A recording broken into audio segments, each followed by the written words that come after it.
The inhabitants of Bree have spent the occupation holed up within the Prancing pony. Angered at their uprising, the brigands have decided to burn them out. Welcome back everyone to Pineleaf Plays the Beorning, and we're here for the second half of this pair of skirmishes where we'll defend the Prancing pony against the brigands that want revenge for what we did to the first set of brigands.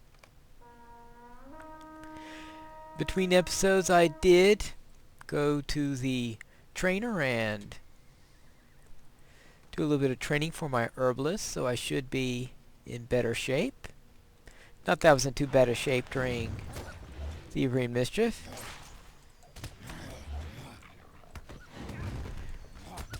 But at least it might give me a better chance of keeping this guy alive. If she goes around healing him. Hopefully she goes around healing him. I wouldn't want her to spend her time healing herself when some enemy is attacking the defender instead. Alright, let's see.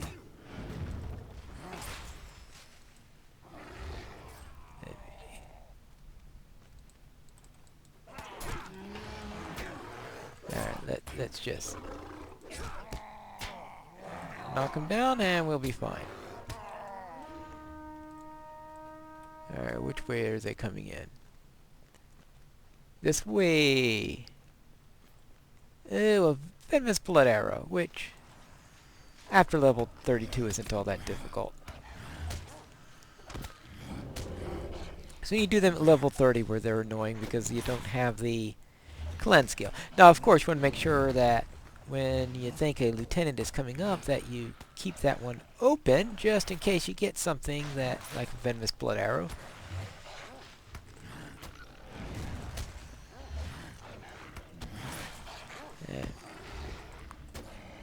Ah, that was bad timing. I hit the move bar around the same time I did my Relentless Maul, and of course that canceled each other out. Or, oh, I guess I need to go this way. Hello.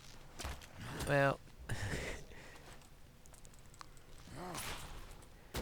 would have been better if I had gone straight in the proper direction.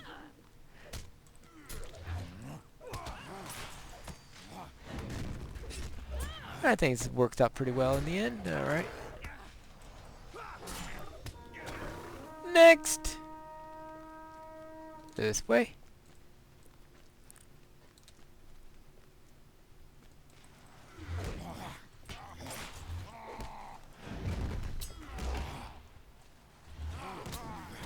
Alright, that's 2, 3. Might have been better if I had... well, that'll get his attention. Meanwhile, though, I want to take care of this. Now, sometimes when we have a situation like this, with a tough lieutenant coupled with a torchbearer in the opposite direction, I just ignore the lieutenant.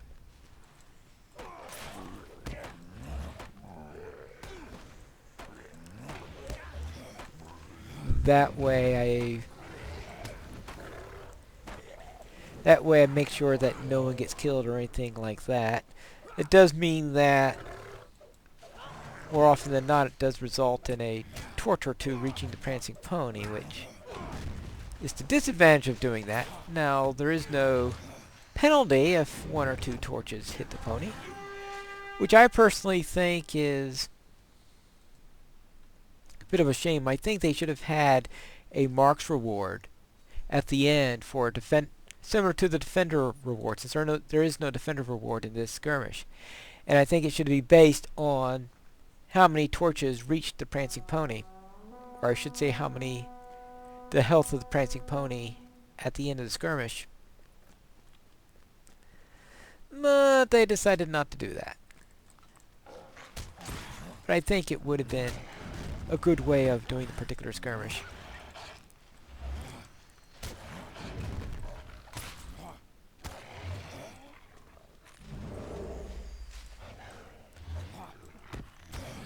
Now this is a defensive skirmish, obviously. There are 3 assaults.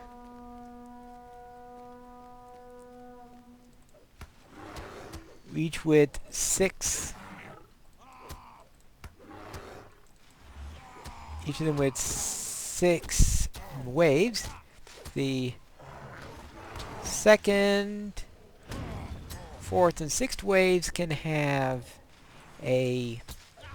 will have a torchbearer actually, and the 3rd and 6th have a chance of having a lieutenant.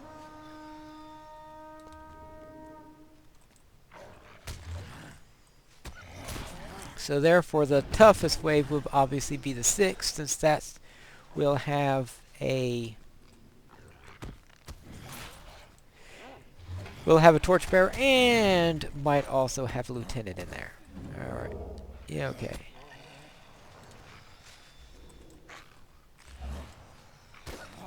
Looks like the lieutenant didn't come, if I've got my count right.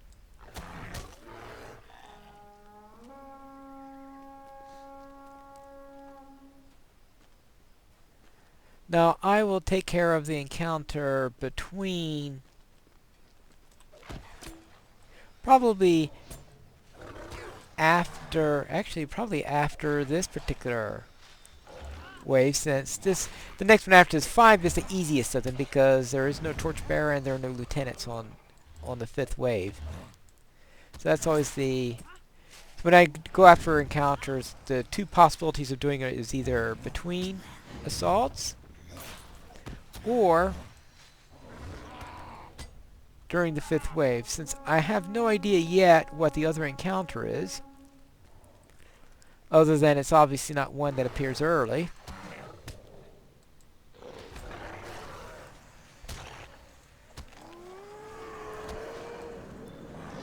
There we go.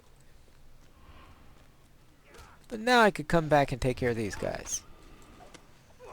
And usually there's no trouble with each straw handling it. Obviously, if heat straw is a little bit low, I would not suggest doing that, or he can get himself killed. So you should, of course, keep track of his level of health before you go around doing something like that. And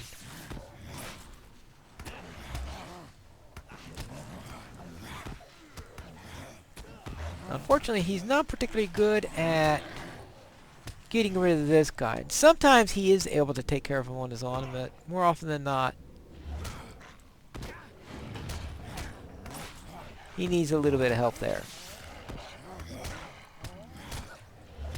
Obviously, there wouldn't be much challenge to it if he would invariably be able to take out the torchbearer, since, you just ignore the things.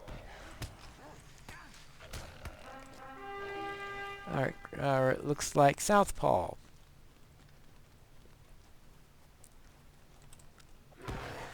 And that's the reason why I did the warg early, so that I could take care of Southpaw between the 2 assaults. Alright, good. Now we have one more assault, and then we get our boss fight.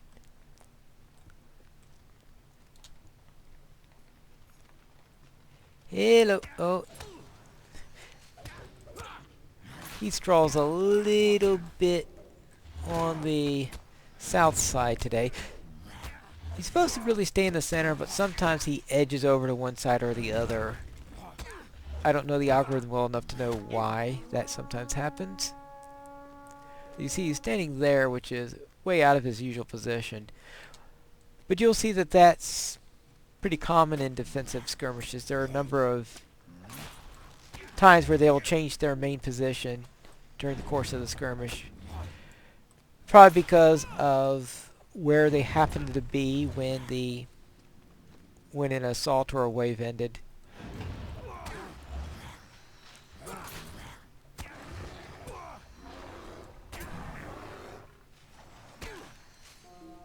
Alright, let's see. Nope, the other way?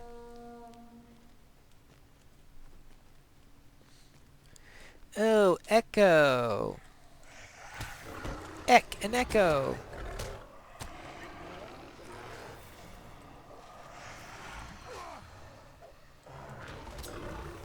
Yeah, I'm gonna wait on the ghost gang and save him for last, since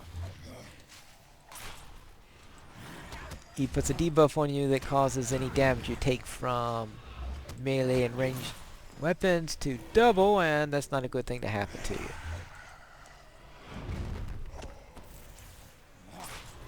I should turn on my stone here so that I can be sure. Now, actually, it'd be nice if I could pull him. Unfortunately, I don't have enough ranged attacks to do that. Because the big problem here is that if they pop up there, and they popped up right on top of me. Actually, it looks like this guy is here, so I might as well take care of him anyway. It also serves the purpose of making sure that the Death's Echo is expired before I face these guys. Not that I can't... Not that they're not likely to do enough damage to me to really threaten me in any case. Even with the doubling. But at higher levels and tiers, it's nice to get into some, say, good habits. If you form good bad habits just because they're easy at this level, then when they get tougher at higher levels, you say, "What happened?"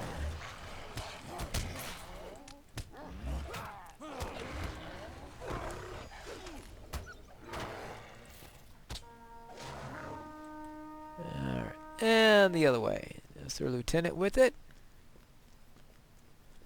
Yeah, there is.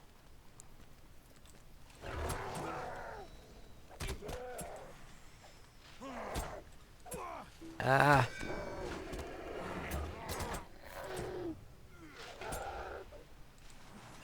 Let's get that. Let's get rid of that. Now we can finally work on this guy. And I have to heal myself because my herbalist needs to be taking a vacation.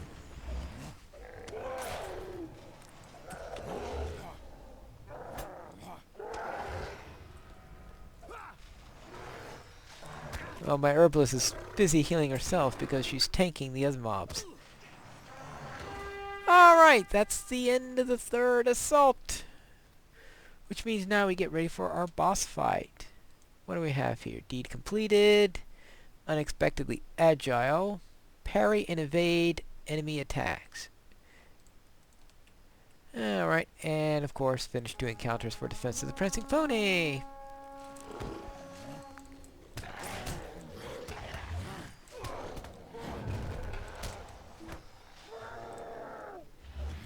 And he shouldn't last too long. Now what happens is if you take care of the warg first, because he has a penalty on him when the warg dies. Alright, and that's it. And that was our second skirmish, Defense of the Prancing Pony, and next time we will return to questing in the Troll Shalls in our next episode of Pineleaf Plays The